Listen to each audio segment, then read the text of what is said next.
It's Wednesday, November 13th, and the talk is live. Our first look at 50 Shades of Grey coming to life on the big screen.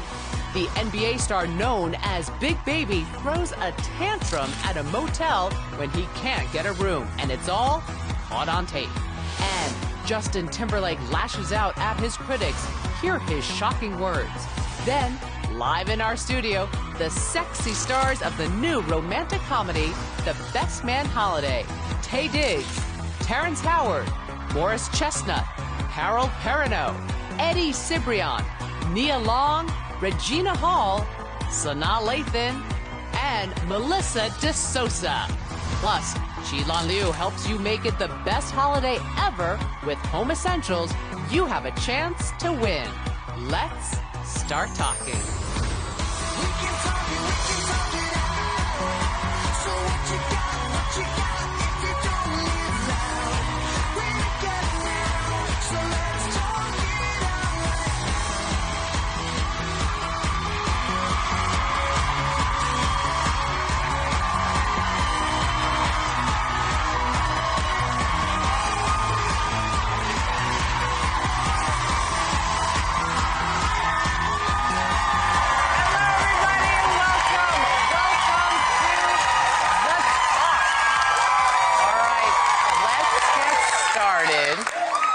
Let's get started today with the first look at the 50 Shades of Grey movie. We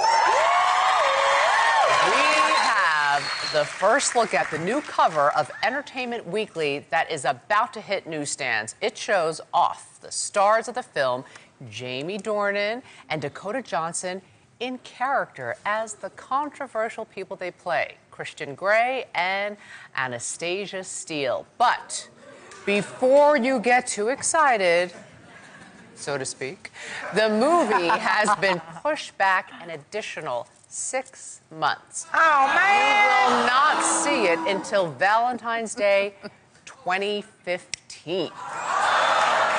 What do you think? Well, the lady who is directing this movie, Sam Taylor, and she is a friend of mine, and I know whatever her choices are the right choices, It's Sam Taylor Johnson, and whatever she does is right, so I'm right behind her, and I think they look fabulous. Worth the wait, it's a big movie. You don't want to make a mistake with a property. I think she'll probably do a great job. I just think in the photo shoot, I was like let down. Like the movie is supposed to be like all S&M. That photo shoot's so tame. I'm like, it's gonna build. It's gonna build. Right, do something. It will with that tie. You're holding the tie. Well, Mrs. O, since you know the lady, you could get us passes on the set so we can see them all sexy and Doing it in Vancouver. I will go to Vancouver to be tied up and sexy with somebody. Oh, you're just like, I'm here for my close-up. That's right. I have a passport. I will go. Well, all right. We have some video for our next story. Let me set up the story. The NBA star known as Big Baby is apparently living up to his nickname after getting caught on tape throwing a tantrum. Orlando Magic player Glenn Davis tried to check into an Orlando motel over the weekend, but watch how he reacts when he finds out there were no rooms available. Take a look. All right, there he is at the check-in, not happy. So sad. Head down. Give me this. He's going to check the computer. What's happening? No. All right. Well, maybe he's going to sign it. No.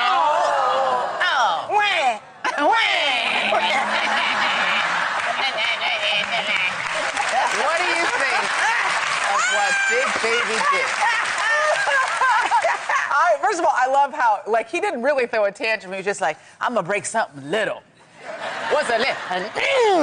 I just don't understand why you're that mad about a motel. Usually when you hit a motel, there's 9 or 8 other motels right down the street.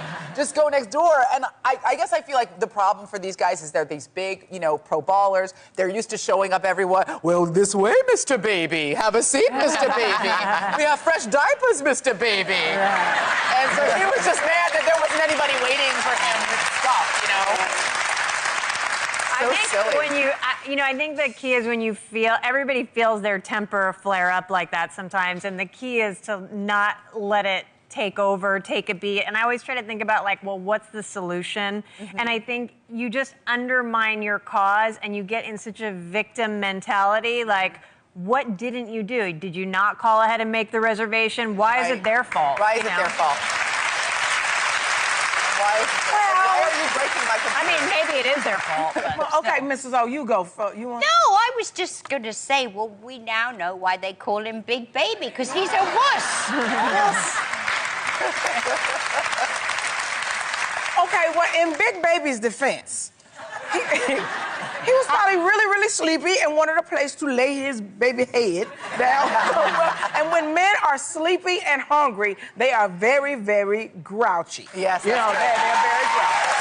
So, you know. Well, he was looking for a room, right? Yes. Well, now he has one at the county jail. Yeah. Because you cannot break someone's property. I'm sorry. He was probably mad because he was like, I need to breastfeed. I can't breastfeed. I'm gonna have to breastfeed in the car. It was a motel. No, I'm just kidding. No. All right, next topic, Justin Timberlake. Yes, ladies and gentlemen, hottest star right now. Well, he has some pretty harsh words for critics who say he should stick to bringing sexy back and stay off the big screen.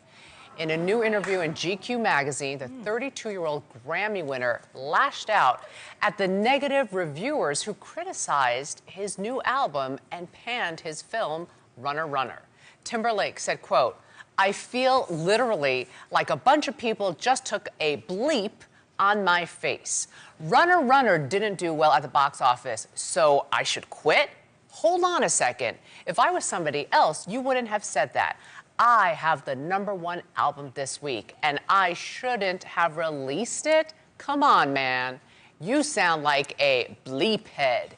It just shocked me because, like, you're trade magazines. None of your opinions count. And by the way, none of you can do it.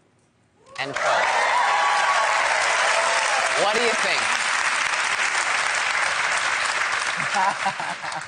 I didn't know he was so spicy. Yeah. I kind of find it very attractive. I didn't know his kahunas were that big. How do you think you brought the sexy back?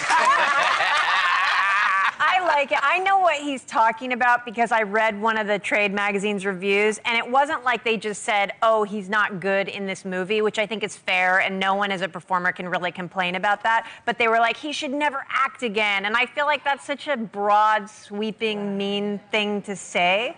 But on the flip side, people don't really read trade magazines a lot, and so he did himself a disservice by bringing so much publicity to the negative review, right. I think that's really well put. Like, I feel like there's,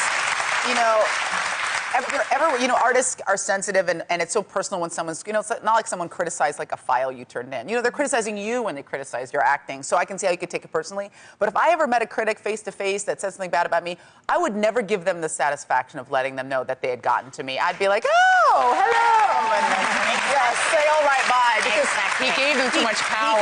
He just gave them a bunch of shine. You know what I mean? Yeah. He let them all know they got to him, and he's a huge star in one bad movie. Look, I mean, look at Nick Cage. 20 bad movies didn't kill that guy. So, I mean, That was your outside voice. Did I say that outside loud? You were supposed to think that and not to say it. Sorry. But the point is, he's a huge star. He'll continue to be a huge star. Well, my thing, though, is when critics or anyone criticizes you, sometimes you take that and use it as fuel. Because how do I get better if somebody doesn't say, that wasn't your best, that wasn't great? So we shouldn't believe just because... Yeah, but that's not what he said. He said you should never act again. Well, and I would take that, if somebody said I should never act again, I would take that as I'm going to keep acting until I'm so great that you have to acknowledge my greatness. I'm not going to let you stop me. You're not going to stop me. And we should mention